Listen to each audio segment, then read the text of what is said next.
பேர்ணாம்பட்டில் தொடர் மழை காரணமாக வீடு இடிந்து விழுந்து உயிரிழந்த 9 பேரின் உறவினர்களை சந்தித்து popular front of India Tamil மாநில பொதுச் செயலாளர் ஆறுதல் கூறினார். பேர்ணாம்பட்டில் தொடர் மழை காரணமாக ஒரு வீடு முழுவதும் இடிந்து சேதமானது. அந்த வீட்டில் இருந்த 9 நபர்கள் மரணமடைந்தனர், மேலும் சிலர் காயமடைந்தனர். தகவல் அறிந்து உயிரிழந்தவர்களின் உறவினர்களையும் காயமடைந்தவர்களையும் சந்தித்து popular front of India Tamil மாநில பொதுச் செயலாளர் அப்துல் காதர் மொய்தீன் ஆறுதல் கூறினார்.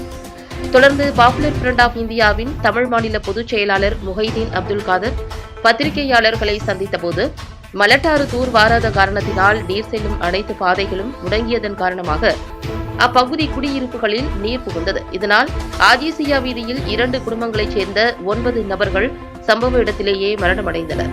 மேலும் 4 நபர்கள் சிகிச்சை பெற்று வரும் சூழலில் நீர் புகுந்த வீடுகளில் இருந்த மக்கள் மசூதிகள் மற்றும் மதரசாக்களில் தங்க வைக்கப்பட்டுள்ளனர்.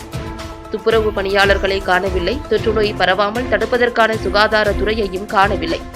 அரசு முஸ்லிம்கள் வாழும் பகுதிகளில் மெத்தன போக்கில் செயல்படுவது முஸ்லிம்கள் மத்தியில் பெரும் அதிருப்தியை ஏற்படுத்தியுள்ளது.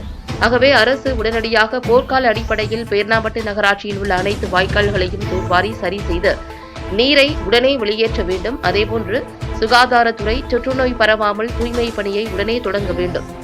மீட்புப் பணியில் ஈடுபட வேண்டிய தீயணைப்பு துறையினரும் சம்பவத்தன்று வீடு இடிந்த நாள் மட்டும் வந்துவிட்டு திரும்பிவிட்டனர்.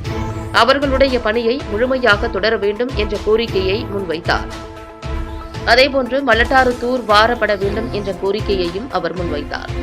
50 குடும்பங்களுக்கு தேவையான மளிகை பொருட்களை popular front of India Tamil மாநில பொதுச் செயலாளர் அப்துல் காதர் மொஹைதீன் வழங்கினார்.